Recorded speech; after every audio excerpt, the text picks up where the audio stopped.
우리 모두 함께 인사하겠습니다. 우리 하나님 아버지와 예수 그리스도로부터 오시는 크신 은혜가 오늘 예배에 참석하신 여러분과 함께 하시기를 축복합니다. 자, 우리 옆에 있는 분들에게 하나님의 평강이 함께 하시길 바랍니다. 이렇게 인사하겠습니다. 하나님의 평강이 함께 하시기를 바랍니다. 아멘. 오늘은 완악한 것은 힘이 아닙니다 라는 제목을 가지고 우리가 함께 같이 말씀을 나누겠습니다. 이 말씀을 나누기 전에 우리 믿음으로 함께 같이 선포하겠습니다.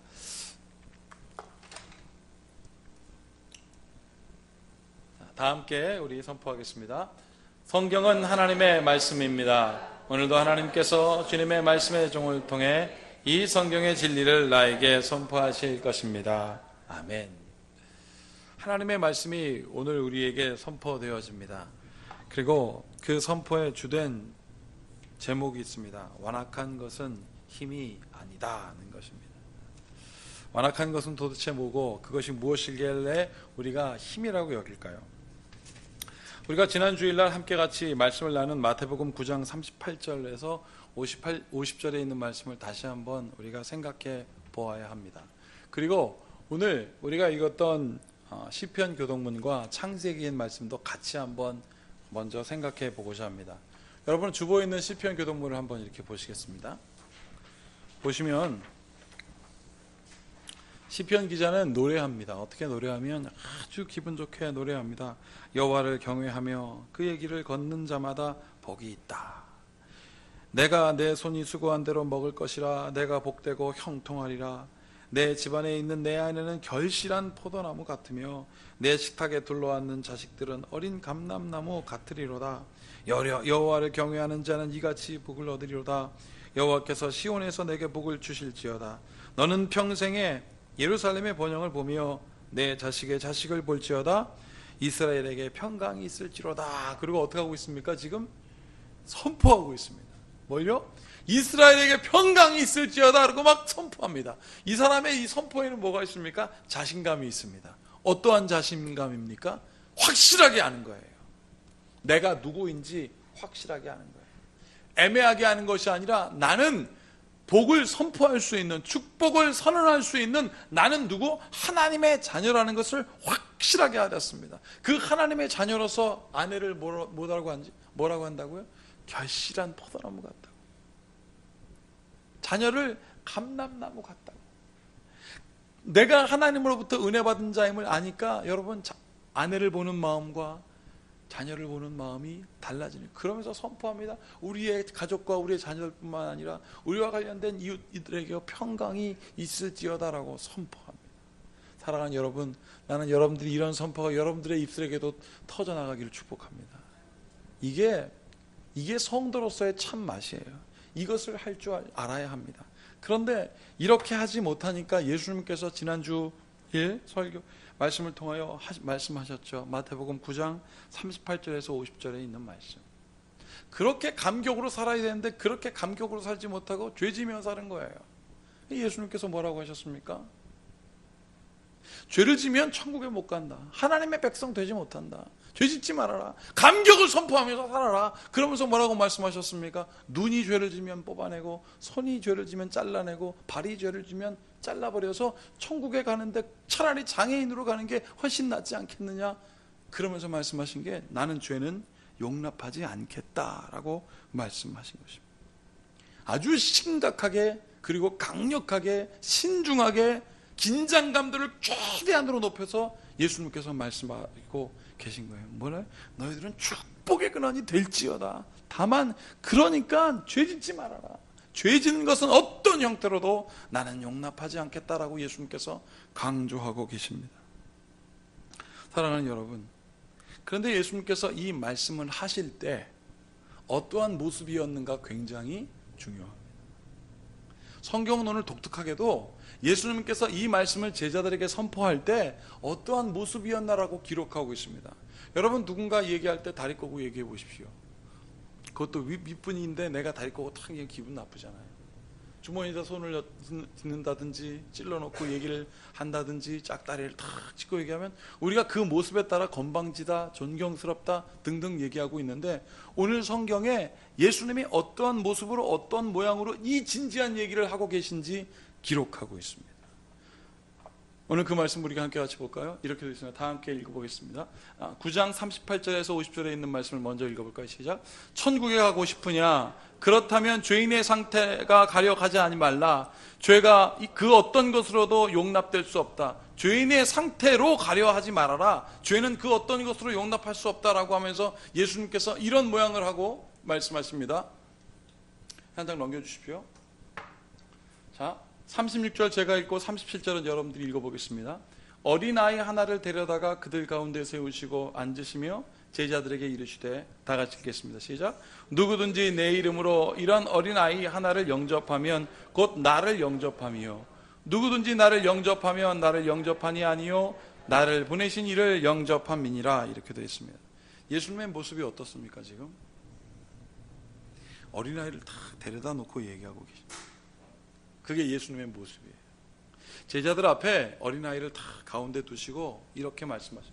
누구든지 내 이름으로 이런 어린아이를 영접하면 곧 나를 영접하며, 누구든지 나를 영접하면 나를 영접함이 아니요 나를 보내신 이를 영접함이라고 지금 말씀하고 계십니다. 아이를 앞에 두고요. 여러분, 그런데 마가복음은 지금 어떻게 얘기하고 있냐면 어린이를 가운데 두고 말씀하셨다라고 하는데, 누가복음에서는 같은 내용을 다르게 설명하고 있습니다. 누가복음 9장 47절에는 어떻게 되냐면 어린이를 이렇게 옆에다 두고 말씀하셨다고 그랬습니다. 누가는 의사였거든요. 모든 것을 사실적이고 정확하게 설명하려고 노력했습니다. 근데 마가는 왜 어린아이를 가운데 두었다라고 얘기했을까요? 그거는 강조하고 계신 거예요. 지금 어린아이를 강조하기 위하여 어린아이를 가운데 두고 얘기했다라고 말하고 있습니다. 여러분, 그 어린아이를 옆에 두었건 가운데 두었건 지금 어린아이를 두고 예수님께서 지금 제자들에게 말씀하셨습니다. 뭐라고요? 이 어린아이들을 보아라. 예, 어린아이들을 보아라. 그러면서 오늘 제자들에게 뭐라고 말씀하셨냐면 아주 쉽게 얘기합니다. 이 어린아이들을 보아라. 제발 이 바보들아 라고 얘기하고 있어요. 아무리 말해도 못 깨달아들으니까 손을 자르고 천국에 가라, 눈을 빼고 천국에 가라, 다리를 자르고 죄 짓지 말고 천국에 가라, 그리고 너희들 제발 완악하지 말아라, 하나님께 나아갈 때 이것은 하나님께 불편한 것이니 어린아이들을 봐라. 왜 이렇게 못 알아듣냐? 이 바보들아 라고 예수님께서 말하고 있는 거예요. 여러분, 얼마나 답답하면 바보들아. 여러분, 누군가한테 혼낼 때 이 바보야 라고 말하면서 바보야 그럽니까? 이 바보야. 머리가 비어있다는 거예요. 지금 제자들의 머리가 비어있다는 것입니다. 들어도 들리지가 않고 그 들린 말씀이 머리에 남아있어도 곧 없어지는 머리가 비어있는 상태. 여러분, 혹시 늑대와 함께 춤이라는 영화 혹시 아세요? 케빈 코스너가 주연 1990년도에 그 상영했던 영화. 거기 보면 그 주인공이 늑대와 함께 저 언덕 위에서 추는 모습을 보고 인디안들이 이름을 지어줍니다. 그게 바로 늑대와 함께 춤을이에요. 그리고 이 주인공이 인디안 부족들에 가서 어떤 한 여인을 만나서 사랑하게 되는데 그 여인의 이름이 아주 멋있습니다. 주먹 쥐고 일어서. 나는 우리 성도들, 여기 있는 모든 여자 성도들이 주먹 쥐고 일어서는 여러분들에게 축복합니다. 세상에 나가서 쭈뼛거리지 주먹 쥐고 일어서. 그 추장 이름이 곰의 발톱이고요. 여러분, 오늘 이 제자들의 이름을 혹시 인디안식으로 지면 머릿속에 바람이라고 할 수 있을 것 같아요. 머릿속에 바람이, 이 바보들아, 예수님께서 말하고 있습니다. 여러분, 영어로 바보라는 말이 foolish라고 합니다. foolish, 바보예요. 그리고 이와 비슷한 말이 folly라는 말이 있어요. folly. 이 foolish하고 folly라는 말의 어원이 똑같습니다. 그 어원이 무슨 뜻이냐? 어리석다, 우둔하다, 미련하다, 이 바보 같다, foolish 혹은 folly라고 하는 이 단어의 어원이 무엇이냐면 머리가 비어있다라는 뜻입니다. 머리가 비어있어요. 들어도 들린 것 같지 않고 말해도 자기가 무슨 말을 했는지 모릅니다. 여러분, 그래서 예수님의 제자 중에 한 사람 베드로가 예수님은 그리스도시요 살아계신 하나님의 아들이다 라고 고백한 다음에 성경은 뭐라고 기록되어 있습니까? 자기가 무슨 말을 한지도 모른다 라고 성경은 기록하고 있습니다. 여러분, 정말 바보 같은 거예요. 그런데도 깨닫지 못하니까 오늘 예수님께서 말씀하셨습니다. 완악하다고. 그런데요, 이 완악함의 정점을 찍은 사람들이 바로 누구냐면 바리새인들입니다. 바리새인들. 오늘 바리새인들이 예수님께 질문합니다. 그리고 그들은 생각합니다. 나는 율법에 의하여, 율법을 위하여, 율법을 위한 삶을 산다. 바리새주의에 살아가는 거예요. 나는 율법대로 살기 때문에 영적으로도 하나님께 혼날 것이 하나도 없다고 생각합니다. 그래서 율법을 가지고 지금 예수님께 어떻게 해야 된다고요? 시험하고 있습니다. 율법에 기록되기를 증명서만 받으면 여자를 버리게 되었는데 예수님 이게 어떻게 된 겁니까? 당신은 어떻게 생각해요? 라고 율법을 가지고 물어보고 예수님이 그 율법에 대하여 조금이라도 틀리게 얘기하면 그 율법의 이름을 가지고 예수님을 심판하고 싶어 했던 거예요. 잘 들어보십시오. 율법의 이름으로 예수님을 심판하려고 했던 거예요. 그리고 예수님께 이렇게 물었습니다. 자, 바리새인들이 예수께 나와 그를 시험하여 묻되 사람이 아내를 버리는 것이 옳으냐? 대답하여 이르시되 모세가 어떻게 너희에게 명하였느냐? 이르시되 모세는 이혼 증서를 써주어 버리기를 허락하였나이다. 여러분, 바리새인들이 묻잖아요. 예수님, 사람이 아내를 버리는 것이 옳습니까? 사람이 아내를 버리는 것이 옳습니까? 라고 물었을 때 이 사람들에겐 답이 있죠. 어떤 답? 율법에 의하면 모세가 증명서 써주면 버릴 수 있게 했습니다. 다 그걸 갖고 물어볼 때 예수님께서 뭐라고 묻습니까? 그의 마음을 다 알고. 모세는 뭐라고 하였냐? 너희들이 그토록 의지하는 모세는 뭐라고 얘기했냐? 그러니까 이들이 아주 자랑스럽게 얘기하죠. 모세는 이혼 증서를 써주어 버리기를 허락하였나이다.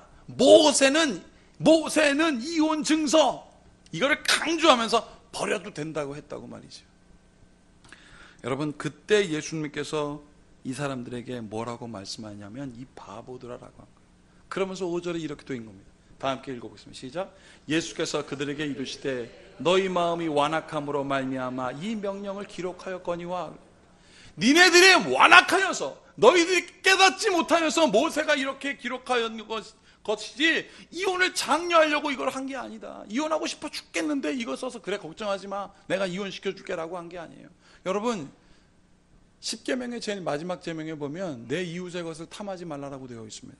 그리고 그것에 설명이 되어 있습니다. 뭐라고 되어 있냐면 내 이웃의 것을 탐하지 말라. 그들의 재산이나 그들의 아내이던 어떤 것이든 탐하지 말라 그랬어요. 당시 이스라엘 사람들은요, 여자를 재산으로 봤습니다. 자기 마음대로 버리고 취할 수 있는 재산으로 여겼던 거예요. 그래서 여자를 바꾸고 버리고 이런 것들이 너무너무나 성행하니까 모세는 생각했습니다. 하나님의 말씀대로 이들에게 해야지. 그래서 율법에 따라 너희들 이혼하는 거 어렵게 하려고 증명서 쓰게 한 거예요. 그런데 오히려 그들은 어떻게 해요? 그걸 가지고 살아가고 있습니다. 그러면서 예수님께서 말씀하셨습니다. 이 완악한 것들아, 너희들을 이혼시키기에 합당하게 만들려고 한 것이 아니라 이것을 막으려고 한 그 뜻을 왜 모르냐라고 예수님께서 완악한 사람들. 여러분, 이 완악하다라는 뜻이 어떻게 되어 있냐면 우리 한번 볼까요? 원어로는 스클레카르디온이라고 되어 있습니다. 이렇게 스클레카르디온이라고 있는데 영어 성경을 찾아보면 완악하다라는 것은 사전으로는 hardness라고 되어 있고요. 오래된 성경인 킹 제임스 버전이라는 hard word suffered 이렇게 되어 있고요. NIV라는 아주 우리로 얘기하면 세번역 성경 같은 건데 거기는 hard word hard라고 되어 있습니다. 이게 무슨 뜻이냐면 hardness가 무슨 뜻이냐면 딱딱해진 거예요. 딱딱해졌는데 어떻게 왜 딱딱해졌냐면 첫 번째 보면 hard word suffered라고 그냥 suffer가 무슨 고생한 거예요. 어떻게 고생하냐면 고생하고 또 고생해서 굳은 살이 확 베긴 거예요. 여기 hard word hard는 뭐냐면 어려운 일을 겪고 또 겪어서 굳은 살이 확 베낀 거예요. 근데 여기서 중요한 것은 숙련된 기술자를 말하는 게 아니라 어려운 일을 겪고 또 어려운 일을 겪고 또 어려운 일을 겪으면 그 다음부터는 그거 안 해야 되는 거 아니겠습니까? 미련하게 그걸 또 하는 거예요. 그래서 딱딱하게 굳은 살이 베겼는데 여러분 또 그 일을 하는 안타까운 현상을 보고 예수님께서 그걸 완악하다고 하는 거예요. 저는요, 공사장 근처에만 가면 이렇게 긴장합니다. 공사장 근처에 가면. 왜냐하면 공사장만 가면 무서운 생각이 들기 때문에 그래요. 그게 제가 공사장에서 떨어진 뭘 맞아서 그런 게 아니라 공교롭게도 또 우리 교회 오른쪽에도 공사, 왼쪽에도 공사. 그래서 제가 요즘 긴장했는지 모르겠는데 제가 초등학교 6학년 때 되게 개구졌거든요. 공사장 한켠에 있는 이 나무 위에 올라가다가 그때 유명했던 타잔 놀이를 했어요. 아 이러면서 붕 뛰어내린 거예요. 그래서 땅바닥에 딱 떨어졌는데 못을 밟은 거죠. 못을 이 왼쪽 발꿈치에 깊이 딱 박혔는데 박히는 것보다 빼는 게 더 아프더라고요. 팍 밟혀가지고 이렇게 딱 밟혀다 드는데 나뭇가지 같이 일어나더라고요. 와, 정말 아팠겠지요. 여러분, 그러고 나니까 저는 공사장만 가면 긴장합니다. 그리고 절대 공사장만 차근차근 조심조심 걸어 다닙니다. 이게 정상입니다. 완악한 사람들은요, 하지 말라고 그랬는데 해서 망하고 또 해서 또 망합니다. 예수님께서 당지지 말라고 그랬는데 당지져요. 그리고 쪼개집니다. 힘주어 자기 뜻대로 다 합니다. 그리고 자기 것만 주장하고 그래서 쫄딱 망하고 다 없어지고 다 부서졌음에도 불구하고 또다시 거기 가서 그 일을 해요. 그게 완악한 거예요. 해서 망하고 어려워지고 어려워지면 안 해야 되는데 또다시 가서 망하는데 또다시 가서 또 망하고 자기 뜻대로 끝까지 하는 게 그게 완악한 거예요. 여러분, 그런데 그 사람들이 또 뭐라고 얘기하고 있습니까? 그렇게 실패해놓고 마지막에는 실패는 성공의 어머니야 라고 말합니다. 바보죠. 실패는 성공의 어머니야는 여기다 붙이는 게 아닙니다. 여기에다가 완악한 사람들에게다 할 수 있는 그들의 고백은 뭐냐면 사실은 잠언 16장 18절에 있는 말씀입니다. 다 함께 읽어볼까요? 시작. 교만은 패망의 선봉이요 거만한 마음은 넘어짐의 앞잡이라. 이게 생각나야 바보가 아닌 거예요. 고생해서 안 됐으면 그거 안 해야 되는데 또 합니다. 왜 또요? 교만해서 그래요. 거만해서 그래요. 내가 하면 될 것 같은 거예요. 그때 생각나는 건 이 말씀이 돼야지 거기다 언감생심 무슨 실패는 성공의 어머니냐고 합니까? 그래서 예수님은 오늘 바보라고 한 거예요. 이들이 얼마나 잘못하고 또 얼마나 잘못했길래 모세가 이 말씀을 기억했겠습니까? 이혼 증서 써줄 테니까 그러면 이혼하라고. 이거 이혼하지 말라는 이야기였습니다. 그런데 이들은요, 하나님의 말씀보다 율법이 더 중요하고 하나님보다 모세가 더 중요했던 거예요. 그게 완악한 사람들이었습니다. 우리도 생각해봐요. 우리도 완악해요. 우리도 완악해요. 가만히 보면. 여러분, 우리 교회를 중심으로 이쪽으로 200m 쭉 내려가면 교회가 있고요. 하나가 있는 게 아닙니다. 이 왼쪽으로도 쭉 지나고 이 반대편 말고 우리 교회 편으로 쭉 보면 이 오른쪽 200m 왼쪽으로 200m 교회가 7개 있습니다. 제가 다 세봤습니다. 그리고 길 건너편에 있는 교회까지 세보면 17개가 있습니다. 우리 교회 지으면서 1km 근방에 있는 교회가 몇 개가 있는지 건축 설계사가 세어봤더니 24개가 있답니다. 여러분, 1km 내에 교회가 24개가 있으면 천국이어야지 마세요. 천국. 이 천국이어야 되는데 왜 천국이 안 될까? 우리가 완악해서 그래요. 서로 사랑하라고 그랬는데 안 사랑해요. 이해하고 관용하라고 그랬는데 안 하고요. 용서하라고 그랬는데 용서 안 해요. 완악한 거예요. 나는 그러나 오늘 이 말씀을 듣는 여러분들이요, 이 말씀을 듣고 주님께 돌아오는 여러분들에게 축복합니다. 그거 깨닫는 거예요. 그게 교회인 거예요. 그러면 이런 완악한 모습을 우리가 어떻게 하면 쪼개고 이 완악한 모습을 우리가 어떻게 하면 이겨낼 수 있을까? 분명히 답이 있습니다. 첫 번째는 말하는 거예요. 두 번째는 말하는 대로 느끼고, 세 번째는 함께 그 말하고 느낀 것을 전하고, 그 다음에 우리의 삶을 나누면 완악함이 다 떠나가요. 다른 말로 하면 있는 모습 그대로 말하고 그것을 느끼고 그것을 전하고 있는 모습 그대로 나누는, 우리 형편이 잘 돼서 누군가를 도와주는 것이 아니라 우리 있는 모습 그대로 나누고 말하고 돕고, 그러면 우리의 완악함이 싹 없어지는 거예요. 왜? 깨닫게 되니까. 우리가 이제 다음 주 기점으로 해서 위드 시즌 시작하지 않습니까? 벌써 기도로는 시작했어요. 우리 이웃이 나는 우리 교회를 통하여 그것을 보았으면 좋겠습니다. 있는 모습 그대로 나누고 있는 모습 그대로 전하고 느끼고 하나님의 은혜를 경험하는 여러분들의 삶과 우리 교회가 될지어다. 그런데 이것을 사람들이 1차원적이라고 여겨요. 기쁨은 웃고 슬픔은 울자. 여러분, 이거 얼마나 단순합니까? 그러나 단순하지 않습니다. 왜 단순하지 않느냐면 그리스도 안에 있기 때문에 그래요. 그리스도 안에 완전하신 그분, 온전하신 그분 가운데 있는 모습 그대로 서로 나누고 있는 모습 그대로 느끼고 서로 감싸주고 우리의 모든 관용함으로 할 때 우리의 모든 완악함, 우리 힘으로 하려고 했던 우리의 완악함이 다 쪼개지는 역사가 바로 거기에 있는 거예요. 여러분, 그래서 그것이 바로 교회라고 오늘 우리 히브리서에 기록하고 있는데 한번 보겠습니다. 세번역 성경이 이렇게 되어 있는데 제가 읽어드릴게요.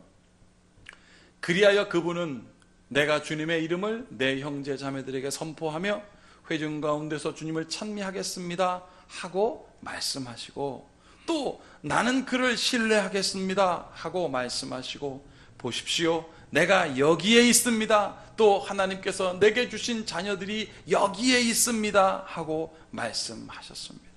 바로 여기 그리스도의 몸된 교회 안에 우리가 있습니다라고 히브리서 기자는 담대하게 선포하는 거예요. 거기에 은혜가 있기 때문에 그렇습니다. 우리의 완악함으로 나를 꽁꽁 묶고 우리의 연약함을 가리려고 하지 마시고 나를 드러내어 서로 있는 모습 그대로 나눌 때 하나님 우리를 말랑말랑하게 해주세요. 여러분, 우리가 누구의 이름을 지어봐 주신 적 있지요? 그 이름 지어주면 그 사람 잊지 못합니다. 오늘도 창세기에 아담에게 하나님이 뭐라고 하셨습니까? 이름 지어주라고 그랬어요. 이게 뭐예요? 이름 짓고 그 지어진 이름대로 네가 축복하고 그를 위하여 살라는 거예요. 아담을 향하여 여러분, 하나님께서 뼈 중에 뼈요 살 중에 살이라는 사람을 딱 만들어주고 아담이 그 이름을 뭐라고 했습니까? 여자라고 그랬습니다. 하나님이 남자와 여자를 창조한 것이 절대 여자는 남자의 부속물이 아닌 거예요. 하나님이 창조하신 거예요.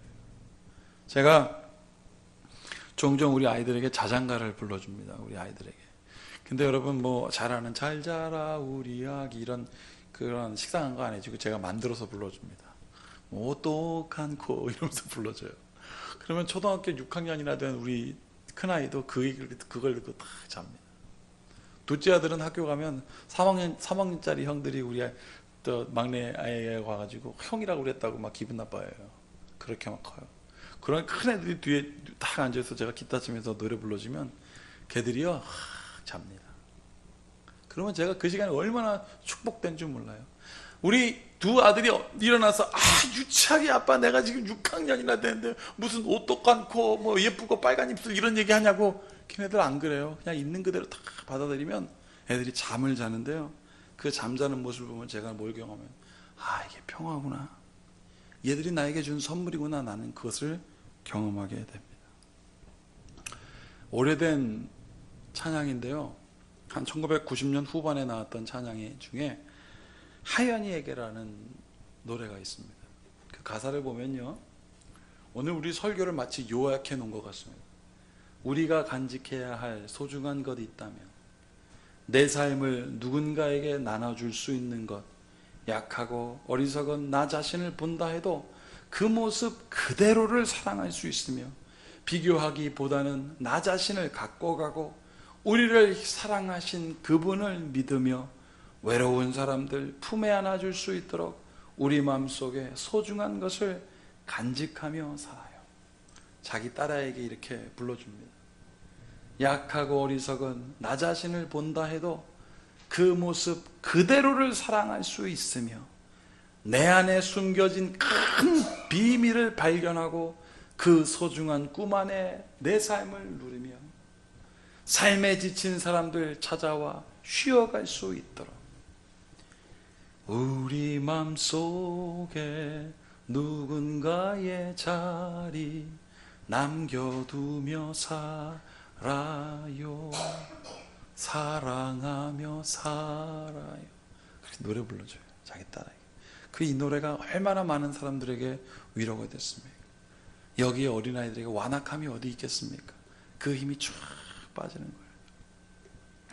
지난 일주일 전에 스위스 제네바에 가면 UN 사무총회가 있고요, 그 옆에 LWF라고 하는 개신교 세계 연맹 단체가 있습니다. 루트란 월드 페더레이션이라고 합니다. 우리가 속한 교회죠.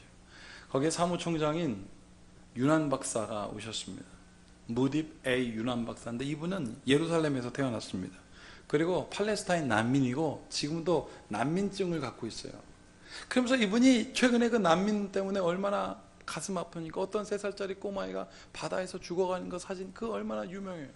이분이 와서 그런 강연을 합니다. 세계는 하나가 되어야 하겠습니다. 하나가 되어야겠습니다. 저 난민들 얼마나 불쌍합니까? 그리고 강연하는 중에 이런 얘기를 하더라고요. 팔레스타인에 있는 우화라고 합니다.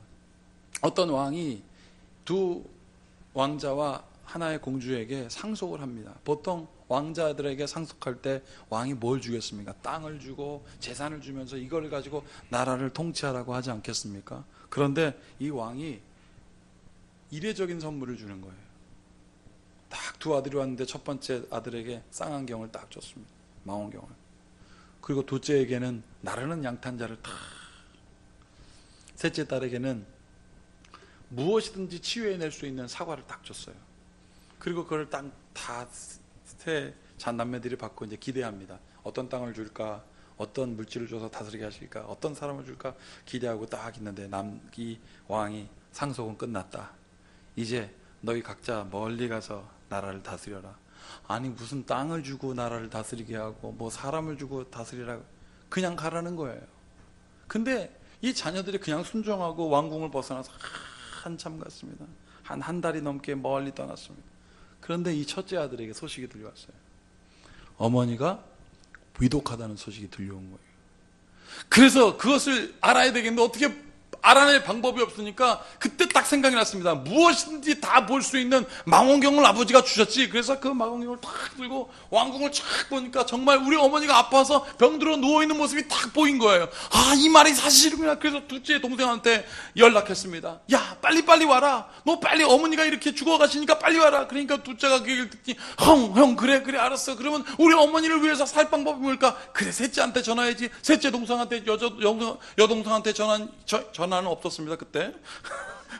연락을 하니까 그 연락을 받은 아이가, 그래요 오빠 알았어. 내가 무엇이든지 낫게 하는 사과를 내가 갖고 있으니까 어머니한테 가겠다고. 이 세 남매들이 나르는 양탄다에 탁 같이 타고 쫙 한 번에 쫙 왕궁에 딱 도착하자마자 죽어가는 어머니에게 사과를 탁 먹였어요. 어머니가 딱 살아났습니다. 그리고 이 아이들이 안도의 한숨을 확 쉬는데 그때 왕이 이런 얘기를 합니다. 아버지가 왜 망원경과 사과와 양탄자 준지 이제 알겠니? 뭔가 알 것 같은데 아주 막연해요. 그때 아버지가 얘기합니다. 너희들을 하나가 되게 하기 위해서 한 거다. 하나가 되기 위해서 양탄자와 망원경과 사과 준 거다. 그리고 이들은 그 모든 것을 잘 알고 나라를 잘 통치했다고 말을 하면서 그분이 끝에 이렇게 얘기합니다. 오늘도 아버지 하나님의 뜻, 곧 주 예수 그리스도의 이름으로 하나가 되기를 원하시는 하나님의 뜻은 한 가지입니다. 흩어져 있는 난민의 문제와 분열된 세계가 예수 그리스도의 이름으로 하나가 되는 겁니다. 그리고 딱 강연을 마무리했는데 그게 제 마음에 팍 꽂혔어요. 여러분, 하나님이 여러분들을 향한 의도는 그냥 세상에 나가서 그냥 복 받는 정도가 아니에요. 하나님의 의도는 축복의 근원이 될지어다 하는 거예요. 축복의 근원이 될지어다. 오늘 시편에 우리가 함께 같이 나누었 것처럼 세상을 향하여 이스라엘에게 평강이 있을지어다 라고 선포할 수 있는 축복의 근원이 되고, 우리의 완악함의 모든 것들은 헛된 힘이니 그거 다 제어하고 축복의 근원이 될지어다 라고 말씀하시는 하나님의 의도를 깨닫는 여러분들이 되기를 축복합니다. 여러분들의 뜻대로 안 됐다면, 그동안 망쳤다면, 그동안 힘들었다면 여러분 이제는 어떻게 됐습니까? 그거 끊어야 돼요. 그리고 그리스도 안에 거하여 예수 그리스도로부터 온전한 하나를 이루고 그 은혜 축복의 근원이 되라고 하는 하나님의 의도를 깨닫고 그렇게 살아가는 여러분들에게 모든 지각에 뛰어난 주님의 평강이 여러분들의 마음과 생각을 지킬지어다. 아멘. 기도하겠습니다.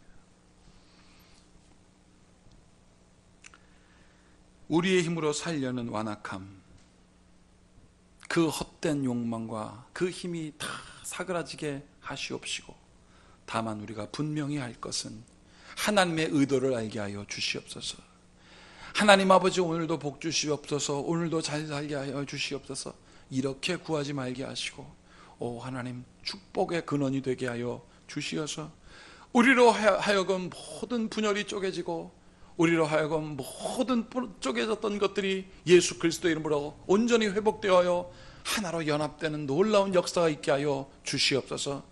그리스도를 모르고 떠나가는 영혼들에게 참된 본이 되게 하여 주시옵시며, 이로부터 우리의 모든 완악함이 제어되고 그리스도로 인하여 온전히 참된 그리스도의 몸으로 교회되는 역사가 우리의 가정과 우리 교회에 있게 하여 주시옵소서. 주께서 함께 하심을 믿고 예수님의 이름으로 축복하며 기도하옵나이다.